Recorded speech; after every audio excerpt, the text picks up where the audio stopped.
Assalamualaikum warahmatullahi wabarakatuh.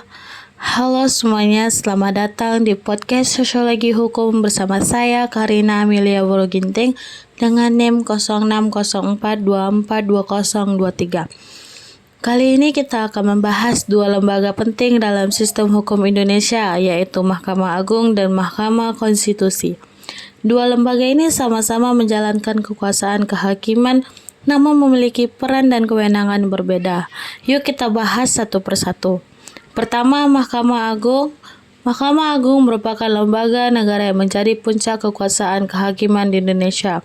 Artinya, semua proses yang sudah melalui pengadilan tingkat pertama dan tingkat banding pada akhirnya bisa berujung di Mahkamah Agung. Dasar hukum Mahkamah Agung terdapat pada pasal 24A Undang-Undang Dasar 1945 serta diatur lebih lanjut dalam Undang-Undang Nomor 3 Tahun 2009 tentang Mahkamah Agung. Fungsi utama Mahkamah Agung adalah mengawasi jalannya peradilan di bawahnya agar tetap tegak, adil, dan sesuai hukum. Mahkamah Agung juga berwenang memeriksa dan memutus perkara pada tingkat kasasi, yaitu ketika suatu pihak tidak puas dengan putusan pengadilan sebelumnya. Selain itu, Mahkamah dapat memeriksa peninjauan kembali atas perkara yang sudah berkekuatan hukum tetap bila ditemukan bukti baru yang kuat. Tidak hanya itu, Mahkamah Agung juga memiliki kewenangan uji material, yakni menguji apakah suatu peraturan di bawah undang-undang sesuai atau bertentangan dengan undang-undang yang lebih tinggi. Kemudian, Mahkamah dapat memberikan nasihat hukum kepada Presiden dalam hal pemberian gerasi dan rehabilitas. Produk hukum yang dihasilkan Mahkamah Agung antara lain putusan kasasi, putusan PK, peraturan Mahkamah Agung, serta fatwa hukum. Jadi, bisa kita simpulkan bahwa Mahkamah Agung berperan penting sebagai pengawal tegaknya hukum dan keadilan di tingkat tertinggi dalam sistem peradilan nasional. Selanjutnya kita akan membahas Mahkamah Konstitusi. Mahkamah Konstitusi adalah lembaga yang berdiri setelah amandemen Undang-Undang Dasar 1945. Dasar hukumnya terdapat dalam pasal 24C Undang-Undang Dasar 1945 dan diatur lebih lanjut melalui Undang-Undang Nomor 24 Tahun 2003 yang kemudian diperbarui dengan Undang-Undang Nomor 7 Tahun 2020. Berbeda dengan Mahkamah Agung yang mengawasi jalannya peradilan umum, Mahkamah Konstitusi memiliki peran khusus, yaitu sebagai penjaga konstitusi atau constitutional gradation. Tugas utama Mahkamah Konstitusi adalah memastikan bahwa semua undang-undang dan tindakan lembaga negara tidak bertentangan dengan konstitusi, yaitu Undang-Undang 1945.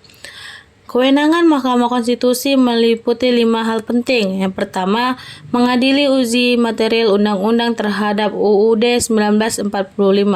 Kedua, memutuskan sengketa kewenangan antar lembaga negara yang berkewenangannya diatur dalam undang-undang. Yang ketiga, memutus pembubaran partai politik jika dianggap bertentangan dengan konstitusi atau mengancam keutuhan negara. Yang keempat, memutus perselisihan hasil pemilihan umum PHPU terhadap pemilihan presiden, legislatif, dan kepala daerah. Dan yang terakhir, memutuskan pendapat DPR tentang dugaan pelanggaran hukum oleh presiden atau wakil presiden yang sering disebut proses impeachment. Produk hukum Mahkamah Konstitusi antara lain berupa putusan Mahkamah Agung yang bersifat final dan mengikat, artinya putusan langsung berlaku dan tidak bisa diganggu-gugat. Selain itu, Mahkamah Konstitusi juga membuat peraturan Mahkamah Konstitusi dan risalah sedang yang menjadi sumber hukum penting dalam sistem ketatanegaraan Indonesia. Jadi, kalau kita bandingkan secara singkat, Mahkamah Agung berfokus pada penegakan hukum dan keadilan dalam sistem peradilan umum, sementara Mahkamah Konstitusi berperan sebagai penjaga kemurnian konstitusi agar tidak ada undang-undang atau kebijakan yang melanggar dasar pihak negara. Mahkamah Konstitusi berperan sebagai penjaga kemurnian konstitusi agar tidak ada undang-undang atau kebijakan yang melanggar dasar negara. Mahkamah Agung menjadi puncak pengadilan, sedangkan Mahkamah Konstitusi adalah penjaga konstitusi. Keduanya bekerja dalam kerangka yang sama, yaitu menegakkan hukum, keadilan, demokrasi sesuai dengan amanat Undang-Undang Dasar 1945. Kesimpulannya, jadi Mahkamah Agung dan Mahkamah Konstitusi adalah dua pilar dalam sistem peradilan. Kesimpulannya, jadi Mahkamah Agung dan Mahkamah Konstitusi adalah dua pilar penting dalam sistem peradilan Indonesia. Mahkamah Agung menegakkan keadilan berdasarkan hukum positif, sementara Mahkamah Konstitusi memastikan bahwa seluruh hukum tersebut tetap berjalan dengan nilai-nilai konstitusi dan prinsip negara hukum. Keduanya saling melengkapi demi terciptanya sistem hukum yang adil. Keduanya saling melengkapi demi terciptanya sistem hukum yang adil, transparan, dan berintegrasi. Demikian pembahasan kita hari ini tentang Mahkamah Agung dan Mahkamah Konstitusi. Terima kasih sudah mendengarkan podcast ini.